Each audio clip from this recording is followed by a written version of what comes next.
Saudações a todos, como estão? Em uma atuação que não correspondeu ao esperado do Corinthians na competição sul-americana, a vitória chegou de forma inusitada, algo bem característico do time, com um gol que podemos descrever de maneira descontraída. Esse gol assegurou a vitória e manteve a equipe na briga por uma vaga nas oitavas de final.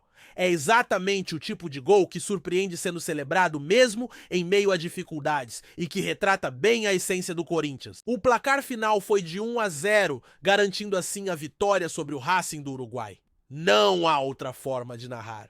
O jogador, em uma jogada que parecia simples, aproveitou uma bola rebatida na entrada da área, contou com um desvio favorável e viu a bola entrar no canto sem que o goleiro pudesse fazer nada. Assim, o Corinthians conquistou a vitória com apenas o segundo chute a gol, em um confronto que foi no mínimo decepcionante contra um Racing que realmente não conseguiu se impor, apresentando um desempenho muito abaixo do esperado. O Corinthians saiu vitorioso tanto em sua casa quanto em Montevidéu, ambas as partidas com o mesmo placar. Anteriormente, num lance na primeira etapa, houve uma falta cobrada em que o goleiro quase deixou a bola passar, mas conseguiu fazer uma defesa em uma cobrança que foi até bem executada. Esses foram os únicos chutes a gol que o Corinthians conseguiu. Essa é a síntese da partida. A formação escolhida pelo treinador não parecia promissora, mas eu acreditava que mesmo assim o Corinthians tinha o que era necessário para triunfar sobre o Racing. Porém, faço uma crítica ao treinador. Entendo que ele está no começo de sua trajetória e tem uma tarefa importante pela frente, que é recuperar a condição física do time e explorar ao máximo o elenco. Quando menciono explorar, quero dizer descobrir novas opções, entender bem cada jogador e dar a todos a oportunidade de mostrar seu talento. Frequentemente, o novo técnico chega com essa disposição, buscando fazer alterações e oferecendo chances a todos. O início é um momento de explorar novas possibilidades, conhecer a todos, dar oportunidades e observar para que cada um possa ter sua chance. Isso é uma prática comum entre novos comandantes, como se eles dissessem: cheguei, vamos reformular tudo. Eles oferecem chances e posteriormente fazem suas escolhas. No entanto, é importante lembrar que não estamos no início do ano nem na quarta ou quinta rodada de um torneio regional, muito menos em um amistoso de preparação. Já estamos em maio e as competições estão a todo vapor. O que se percebe é que o treinador ainda parece estar testando jogadores, experimentando o elenco e gerenciando a parte física. É evidente que há um impacto físico considerável da carga intensa do torneio regional. Não é surpresa que a comissão técnica tenha feito alterações frequentes na escalação, utilizando mistos e reservas com regularidade. É claro que a Sul-Americana não está sendo tratada como uma prioridade, já que a preservação dos atletas é constante nessa competição. Já mencionei que não consigo entender essa abordagem. A Sul-Americana, mesmo que alguns a considerem a Série B da Libertadores ou envolva equipes menos competitivas ainda, oferece troféus. E é exatamente isso que o Corinthians busca. O clube não está na Libertadores. Poderia ter participado, esteve na fase de pré-classificação, mas devido a erros não conseguiu avançar para a fase de grupos. Portanto, o que se espera na Sul-Americana é um comprometimento sério, buscando vitórias e almejando a primeira colocação. Espero isso do Corinthians, pois afinal é uma competição continental que traz um retorno financeiro significativo em prêmios, além de um prestígio internacional que abre diversas oportunidades ao capitalizar sobre isso. Quando o Corinthians tem seus jogos transmitidos para outros países, é nessas partidas que o público se interessa não tanto nos confrontos do campeonato nacional, mas nas partidas de Copa. É isso que os torcedores, tanto os que estão no Brasil quanto os que estão fora, desejam acompanhar. E quando o time se destaca, avança e conquista um título, isso resulta em vendas de produtos licenciados, aumento de receitas e outras formas de patrocínios. Existem muitas maneiras de aproveitar esse sucesso além da premiação. O Corinthians, que possui uma vasta torcida ao redor do mundo, está sempre em busca de novas maneiras de gerar receitas. Quando a equipe se destaca, avança em torneios e conquista títulos como uma Copa, isso se reflete na venda de produtos licenciados e em diversas fontes de receita. Há muitas maneiras de tirar proveito desse sucesso. Além dos prêmios obtidos nas competições, há também a vantagem de garantir um lugar na Libertadores, na Recopa e até em um torneio que reúne campeões onde se disputa um título contra o vencedor da Liga Europa. Isso traz prestígio. Entanto, o Corinthians sempre manteve uma relação um tanto distante com a Sul-Americana, indicando que essa competição não é vista como prioridade. Não quero afirmar que esse posicionamento justifica um desempenho abaixo das expectativas, mas é relevante mencionar que, mesmo sem o desejo de participar, o fato é que o Corinthians tem apresentado um futebol aquém do esperado, e essa situação não é aceitável. Isso ficou evidente e o jogo mais recente apenas reforçou essa percepção, especialmente no que diz respeito às escolhas dos jogadores. O técnico escalou Alex Santana como primeiro homem com Charles e Rian à sua frente, além de Romero Tales, Magno e Héctor Hernández. Ao observar esses nomes, concluí-se que não se trata de um time fraco, mas a questão está na falta de uma escalação consistente, o que prejudica o entrosamento e a formação de conexões entre os atletas. Não se estabelece uma identidade coletiva? É difícil discernir qual é o verdadeiro time do Corinthians sob a orientação atual, pois não há uma formação definida. De fato, alguns jogadores são titulares e atuam no segundo tempo, mas se as mudanças são frequentes devido a questões físicas, não tenho certeza se este é o momento adequado da temporada para isso. Nesse aspecto, a equipe precisa causar impacto nas partidas e se torna desafiador desenvolver um estilo de jogo coeso. Contudo, vale ressaltar que haverá uma pausa de 1 mês para o Mundial, e esse pode ser o momento ideal para cuidar da preservação física. Até o retorno em julho, parece que o Corinthians não conseguirá consolidar uma equipe sólida, pois está levando tempo para estruturar o elenco. A interrupção de 1 mês para o Mundial deve ser utilizada para garantir a preservação física dos jogadores.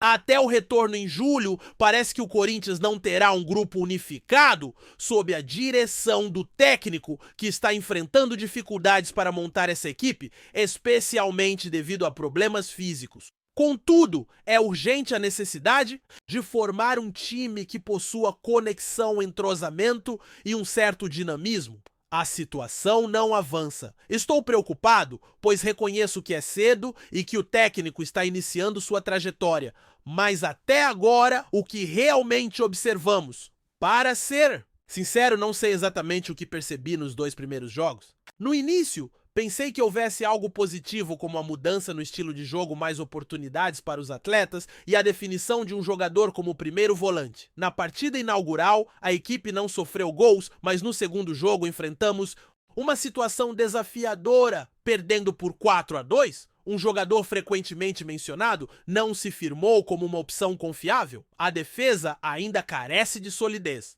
Na última partida, alguns atletas não foram muito exigidos e eles necessitam de mais tempo em campo. Fica claro que um jogador específico não possui condições de contribuir efetivamente. No meio de campo, há jogadores que não têm atuado com regularidade. É uma coisa contar com reforços pontuais, jogadores que podem entrar no lugar de outros, mas é outra história. Retirar jogadores titulares e colocar apenas reservas. Qual é o entrosamento dessa equipe? Como ela se conecta? Qual é o estilo de jogo? Mesmo que ainda seja cedo, eu esperava que o treinador chegasse e apresentasse uma resposta imediata definindo uma escalação clara. Eu gostaria de ouvir: meu time será este com essas peças, essas reposições e essas alterações. Contudo, não consigo perceber qual é o time do Corinthians e temo que essa definição não aconteça antes do Mundial. A expectativa era de que o treinador chegasse e oferecesse uma resposta rápida, definindo a equipe titular. Ele mencionou ter um time em mente com as peças e ajustes necessários. Entretanto, neste momento, não é possível afirmar qual será a formação da equipe paulista. É bastante provável que essa definição não aconteça antes do Mundial. Restam 4 partidas no Campeonato Brasileiro, além de mais 2, uma pela Copa do Brasil e outra pela Libertadores. Em relação à Sul-Americana, o confronto final será contra o Huracan. É importante destacar que se a equipe paulista vencer essa partida, garantirá a segunda vaga, mas terá que encarar um time que terminar na terceira posição da Libertadores nos playoffs depois do Mundial, buscando uma vaga nas oitavas de final. Da Sul-Americana, essa é a situação que poderá se desenhar caso a vitória ocorra. Se houver empate ou derrota, dependerá do resultado do América de Cali, que jogará contra o Racing do Uruguai. É difícil imaginar uma queda do América, especialmente atuando em casa na Colômbia. Portanto, a tendência é que o América vença, pressionando a equipe paulista a derrotar o Huracán, pelo menos para assegurar a classificação, pois, do contrário, poderá ficar de fora dos playoffs e já estará eliminada da Sul-Americana na fase de grupos, o que seria um grande fracasso. Avaliando o grupo e os times que disputam a Sul-Americana, um clube com o investimento que a equipe paulista tem após uma eliminação na pré-Libertadores e na Sul-Americana, realmente enfrentaria um cenário preocupante. No entanto, ainda há a possibilidade de terminar em primeiro no grupo, visto que vai enfrentar o Huracán. Assim pode alcançar a mesma quantidade de pontos, subindo de 8 para 11, mas precisará reverter um saldo de 7 gols. Isso torna a situação mais desafiadora, pois necessitará de uma goleada de 4-0 no Huracán fora de casa para garantir a primeira posição no grupo. Qualquer resultado inferior a isso, mesmo que vença, resultará em uma classificação em segundo lugar. O primeiro critério de desempate é o saldo de gols e não o número de vitórias. Portanto, o cenário se apresenta com nuances que exigem atenção. O Huracán, em casa, buscará garantir definitivamente a liderança do grupo. Assim, após a contabilização de pontos, o saldo de gols se tornará fundamental. A equipe paulista igualaria o Huracán em 11 pontos, mas precisaria reverter uma desvantagem de 7 gols no saldo. Essa é a única maneira de alcançar a liderança. Além disso, mais do que isso, o que a partida representa é uma equipe que pouco se lançou ao ataque. Um jogador, por exemplo, mostrou-se ineficaz, pois sua tendência era apenas fazer passes laterais ou recuar. Ele tentou algumas jogadas individuais que resultaram em faltas, mas o empenho foi notável, já que havia demonstrado relutância em partir para cima, mesmo tendo essa característica. Infelizmente, tornou-se um atleta previsível, repetindo os mesmos movimentos. Outro jogador teve poucas chances de atuar. No segundo tempo, entraram os reforços que estavam mais posicionados pela direita, jogando como pontas e utilizando o espaço na lateral. Embora sua formação original seja como atacante, a adaptação ao meio-campo foi impressionante, mas a mudança de posição pareceu um pouco estranha. Na ausência de um jogador crucial, outros deveriam assumir a responsabilidade pela criação de jogadas. A presença de atletas que trazem dinamismo ao time torna fundamental que os melhores jogadores sejam utilizados de maneira mais criativa. Existem muitos aspectos que ainda não se concretizaram na equipe e é importante reconhecer isso com paciência. No entanto, o tempo não permite reflexões prolongadas, já que estamos em maio e uma pausa se aproxima. Quando essa pausa ocorrer, existem circunstâncias que ainda não se concretizaram sob a direção atual do time que merecem ser reconhecidas e demandam um pouco de paciência. No entanto, o tempo não permite longas reflexões. Com o mês de maio se aproximando, uma pausa significativa está à vista. Quando essa pausa ocorrer em menos de 30 dias, o clube poderá se encontrar fora de competições relevantes e em uma situação delicada no torneio nacional. Pode parecer pessimista, mas a realidade é que até agora a abordagem tem sido de preservar os jogadores, mesmo que isso acarrete resultados adversos. Essa estratégia é sem dúvida arriscada. É essencial estabelecer uma formação fixa mesmo, diante de preocupações sobre a condição física dos atletas, considerando que a pausa se avizinha. É necessário estender essa situação um pouco mais. Embora lesões possam ocorrer, todos os times enfrentam desafios semelhantes. Contudo, se a equipe continuar a utilizar reservas de reservas, as chances de vencer os jogos diminuirão significativamente. E para ser sincero, essa observação vem após uma vitória. Mas contra um oponente que, sejamos francos, não apresentou resistência suficiente. Isso apenas ilustra a realidade da competição internacional, onde o clube chega à última partida, precisando reverter um saldo de 7 gols contra um rival. É um tema que precisamos discutir, pois parece que a equipe não está dando a devida atenção a esta competição. Se essa for a postura, então que se retire de vez e foque apenas no torneio nacional. Compreendo as preocupações dos últimos anos sobre a possível queda, mas sinceramente, a temporada atual ainda está apenas começando. Além do mais, houve um investimento considerável e o elenco é forte o suficiente para se manter competitivo. Embora isso não assegure grandes conquistas, vamos seguir em frente? Posso duvidar que o time esteja capaz de disputar o título nacional com o atual grupo, mas também não acredito que com esses jogadores a equipe esteja em risco de rebaixamento. A posição atual na tabela não indica tal situação. Portanto, não faz sentido essa insistência em focar exclusivamente no torneio nacional, enquanto se ignora as demais competições neste momento, já que isso não se justifica. Poderíamos ter investido mais nas Copas, especialmente na competição internacional que oferece vantagens significativas ao clube, mas parece que a equipe não está percebendo isso. Essa preocupação em priorizar o torneio nacional correndo o risco de rebaixamento e deixando de lado as Copas não era necessária. Poder-se-ia ter direcionado esforços também nas competições eliminatórias, especialmente na internacional que já mencionamos, pois oferece grandes benefícios ao clube. No entanto, parece que a equipe não demonstrou interesse. O treinador tomou decisões acertadas em relação à abordagem do jogo, e não me refiro apenas às táticas, mas a uma estratégia mais ampla. Acredito que o clube deveria ter entrado em campo com um elenco alternativo. O time poupou atletas na competição internacional e isso teve reflexo nas outras disputas. Ao optar por poupar contra um rival, não conseguiu vencer em ambas as ocasiões. Portanto, o clube precisa decidir priorizar uma competição em detrimento da outra, pois não possui um elenco suficientemente forte para competir em mais de uma ou duas frentes. O atual grupo demonstra sinais de cansaço. O problema não será resolvido apenas com um treinamento físico mais intensivo. A questão vai além do aspecto físico. O cerne do problema está na janela de transferências e na montagem do time. Muitas contratações foram feitas, mas a maioria são jogadores veteranos e muitos possuem características que indicam lentidão e desgaste. Assim, é essencial reconhecer que não se pode disputar ambas as competições de maneira eficaz enquanto se continua a poupar atletas. Hoje o treinador fez a escolha correta ao preservar todos. Ele tomou a decisão certa. E apesar de ter criticado bastante sua atuação nas últimas partidas, hoje reconheço que ele acertou na estratégia. Afinal, a competição internacional é uma verdadeira batalha pela classificação.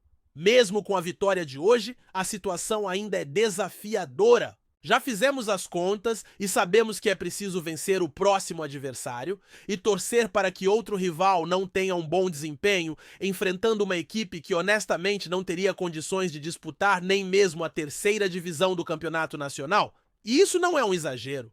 Na verdade, até a segunda divisão foi mencionada nessa análise. A situação continua a mesma. Aqui já fizemos os cálculos e é fundamental que o Huracan saia derrotado, certo? Além disso, é necessário esperar por um deslize do América. De Cali jogando em seu país contra uma equipe que parece amadora e que nem disputaria a Série C do futebol brasileiro. E faço essa afirmação sem exagerar. A Série B, inclusive, foi mencionada na transmissão onde se comentou que o Racing estaria a caminho do rebaixamento. É uma certeza absoluta, pois se não for rebaixado na Série C, portanto, é difícil acreditar que esse time consiga conquistar pontos contra o América de Cali, mas no futebol tudo pode acontecer e ainda há uma luz de esperança. O que precisava ser feito, bem considerando que a situação na Sul-Americana já se mostrava complicada, como diz o ditado, o certo foi poupá-los hoje para que estejam mais descansados. Eu nem teria colocado os atletas no segundo tempo.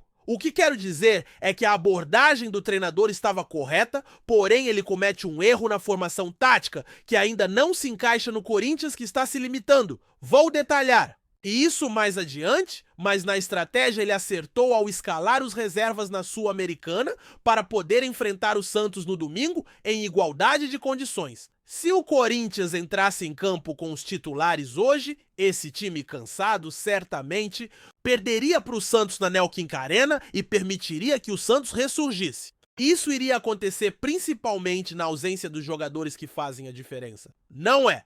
O Memphis, por exemplo, é uma grande incerteza para a partida de domingo. É uma dúvida considerável, tá? Agora, voltando ao jogo de hoje, ele fez a escolha certa ao escalar todos os reservas e armar o time em um 4-1 com a defesa formada por Léo Maná, André Ramalho, João Pedro Tioca e Bidu. Não se pode afirmar que essa zaga foi eficiente, pois não havia adversários à altura para desafiá-los. Assim, a linha de 4 se manteve. Em seguida, temos o 4-1 com Alex Santana fazendo a ligação entre as linhas. Depois, a segunda linha de 4 com Romero na direita, Charles Rian, Thales Ombrinhos Mágicos e Héctor Hernandes. Esse foi o time que entrou em campo no Uruguai e o primeiro tempo terminou sem gols. No segundo tempo, 2 trocas foram feitas no intervalo, saiu o Héctor Hernandes, entrou o Yuri Alberto no ataque enquanto o Charles foi substituído pelo Coronado. Ele entrou aos 41 minutos. Como já mencionei, a escalação foi bem definida. No segundo tempo, o que me incomodou foi perceber que o time mantinha o mesmo ritmo. Parece que o Corinthians está jogando para evitar uma derrota sob a orientação do treinador. E por que isso está acontecendo? Não é que o treinador não seja competente, mas ainda é prematuro para uma avaliação final sobre sua gestão, especialmente considerando que o elenco tem limitações. Contudo, ele insiste em um esquema que não se adapta ao grupo. Todos já notaram isso. É complicado, não tenho informações sobre uma possível saída dele do comando. O dirigente, por sua vez, deixou o clube, e isso é algo que venho afirmando, mesmo que muitos não tenham acreditado. Se alguém tinha dúvidas, agora é evidente, pois ele realmente se afastou. Sua prioridade parece ser apenas política e votos. Ele foi até Brasília e não compareceu ao jogo. O rapaz se distanciou da equipe, e isso é claro. Contra um time do interior, ele não se juntou à delegação. Para o Uruguai também não esteve presente. Ele foi lá falar com um político sobre melhorias para o futebol brasileiro? Isso é uma grande besteira, no mínimo uma hipocrisia, considerando a situação atual do Corinthians. O dirigente responsável pelo clube tentando dialogar sobre como melhorar o futebol brasileiro não faz sentido algum. Como pode alguém que contribuiu para o declínio do Corinthians querer aprimorar o futebol nacional? Sinceramente, não faz sentido. E é por isso que não sou assessor de imprensa, entende? Anote aí que a visita foi para discutir melhorias no futebol brasileiro. Eu diria, vai lá, pega o notebook e escreve você mesmo, porque eu não vou fazer isso. Isso não faz sentido. A visita teve como propósito analisar as melhorias necessárias no futebol brasileiro.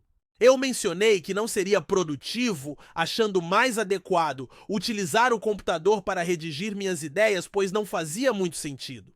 Amanhã ocorrerá uma coletiva, e se você estiver assistindo a este trecho hoje, que é uma sexta-feira, é provável que sejam revelados os novos diretores. Um café é imprescindível para compreender melhor essa situação.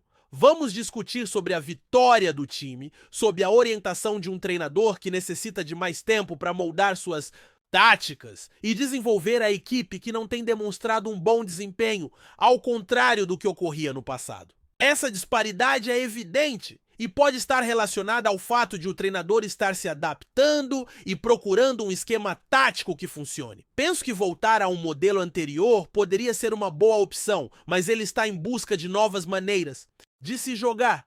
Precisamos acompanhar o que ele tem em mente para essa equipe. Mudando de pauta, um dos dirigentes está sob intensa pressão. É possível que ele enfrente alguma acusação, especialmente em relação à situação de seu assistente, que também está implicado. Ambos foram mencionados em um inquérito, e se as circunstâncias se agravarem, isso poderá ter repercussões para todos. Não se deve ser ingênuo e não pode ser considerado inocente se tiver conhecimento de qualquer irregularidade. É difícil acreditar que não estivesse ciente de nada, dado que as circunstâncias são complexas. Uma dessas pessoas pode ter agido de forma discreta, sem compartilhar informações. Eu acredito que essa pessoa não seja ingênua ao estar ligada a situações que podem ser complicadas. Quero saber sua perspectiva sobre isso. Antes de prosseguirmos, te pedimos que deixe seu like e já se inscreva no canal para não perder nenhuma novidade exclusiva do Corinthians continuando. Um rumor que circula nos bastidores do futebol sul-americano pode abalar a recente vitória do Corinthians sobre o Racing. A partida, realizada na noite de ontem e vencida pelo time brasileiro por 1-0, pode ser anulada pela Conmebol devido à suposta escalação irregular do lateral Matheus Bidu. E segundo fontes próximas à entidade, há suspeitas de que o jogador não estava apto a atuar, seja por problemas de registro, suspensão pendente ou alguma irregularidade contratual. Caso a infração seja confirmada, a punição prevista inclui a perda dos 3 pontos conquistados e a anulação do resultado da partida. Racing, portanto, seria beneficiado diretamente com a reversão do placar, o que pode mexer profundamente na classificação do grupo. Dentro de campo, o Corinthians fez uma partida sólida, segurando a pressão dos argentinos e garantindo a vitória com um gol solitário. No entanto, a atuação do time ficou em segundo plano diante da polêmica que tomou conta das redes sociais e da imprensa especializada nas últimas horas. A Conmebol ainda não se pronunciou oficialmente, mas a possível punição segue os precedentes da entidade, que costuma ser rigorosa em relação ao regulamento e à elegibilidade de atletas. Situações semelhantes já ocorreram em edições anteriores de torneios continentais e geralmente resultaram em sanções duras. O Corinthians, até o momento, não divulgou nenhuma nota oficial, mas informações de bastidores indicam que o departamento jurídico do clube já está se mobilizando para apresentar uma defesa. Torcedores vivem momentos de apreensão, temendo que a conquista em campo seja anulada fora dele. Se confirmada, a punição pode comprometer o desempenho do time na competição, além de gerar discussões acaloradas sobre a responsabilidade administrativa dos clubes e a transparência nas decisões da Conmebol. Enquanto isso, o ambiente é de tensão e expectativa pelo desfecho oficial do caso. Apresentamos as últimas notícias do Corinthians diariamente. Inscreva-se no nosso canal e deixe o seu like para continuar recebendo informações exclusivas. Não se esqueça de compartilhar a sua opinião sobre essa notícia nos comentários, pois sua participação é crucial para o Corinthians. Até o próximo vídeo, fiel!